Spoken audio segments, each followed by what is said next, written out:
So the question is, I guess I've alluded in the past to the fact that we compartmentalize our intellectual life and we treat history and philosophy and science as separate compartments, and we don't integrate them. So the question is, what do I consider to be a holistic intellectual life?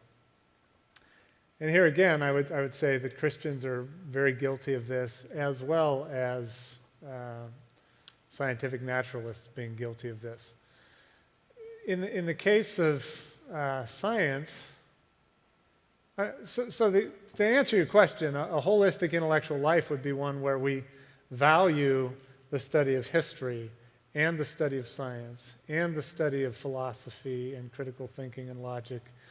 And we value every discipline of human endeavor as contributing to a holistic understanding of truth.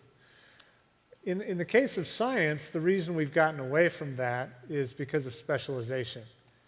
To make a name in any scientific discipline today means not only not taking the time to study history or art or philosophy, but not even taking the time to study other disciplines within science.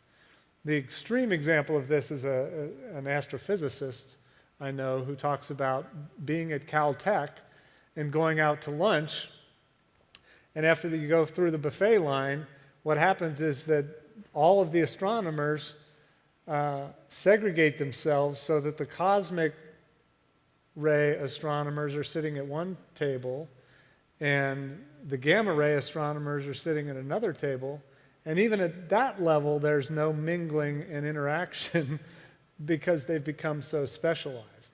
So the fact is that we scientists today are very well trained. We know how to use the apparatus and equipment and methods of our specific discipline, but we're not well educated. We don't, I've gone through graduate school in the sciences and never been required to take a course in the history or philosophy of science, let alone the history of Western thought or anything like that. Turning to the church, it's not all that long ago, say 160 years, that the pastor of the local community church was not only the best educated in the Bible and Hebrew and Greek, but also the most likely person in that community to be up on the latest science discoveries and to understand the thinking of the history of philosophy in the Western world and be the holistic, best educated person in the community. Now, because of the specialization, not only in science but in academia generally, the pastor today cannot fulfill all those roles.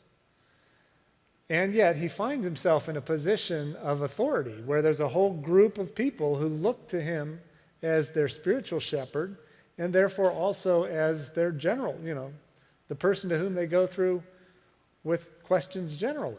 And yet the local pastor likely hasn't done the study, the pursuit of these questions of science, evolution, creation, on and on and on, that would enable him to give a good answer when somebody asks him the sorts of questions we're asking here today. And so the average pastor has a few options. One is he can admit, I'm not really the expert in that,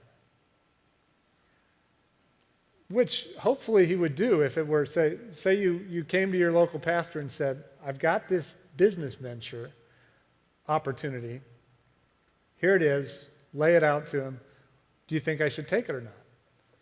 Well, hopefully a good pastor would say, that's not my area of expertise, but I have a deacon over here who is in that.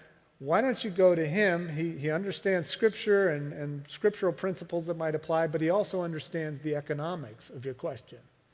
Go to him. But when it comes to issues of science, creation, evolution, what does the Bible say? The average pastor today won't give that answer I haven't studied that. Why don't you go to this believer who's also spent time studying the issue? Instead, he wants to maintain the authority that he has over that person or that congregation and say, well, what I was taught in seminary is that the Bible is to be understood this way. And so that's why we end up with a real polarity about how to understand Genesis 1 in particular. And then related to that is an unbiblical and absurd, illogical view that Christian believers have come to adopt about these issues, and that would be what I'd call biblicism. And biblicism would be the view that the Bible is the only source of knowledge and truth, and that my interpretation of the Bible on this issue trumps any contrary evidence or reason.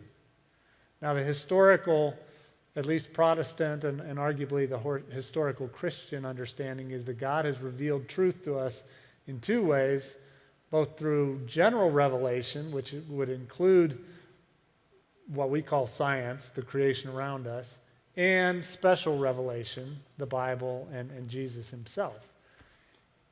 And the Bible itself assumes that we're going to bring to it knowledge gained from the world around us, from logic and from mathematics and things like that. The Bible doesn't tell us how to count. It assumes we know how to count. The Bible doesn't lay out the principle of non-contradiction, the logical principle of non-contradiction. It assumes it, and it assumes that the reader brings knowledge of it to their reading of Scripture. And so at the same time that we need to reject a view that says, a view like empiricism that says if I can't see it, I shouldn't believe it, which dismisses God because we don't see him.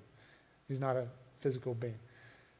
In the same way, we have to reject biblicism, which says that evidence and reason don't come into play in how I interpret or understand the revelation in Scripture. So that was kind of convoluted, and I think it hit around most of what you were asking.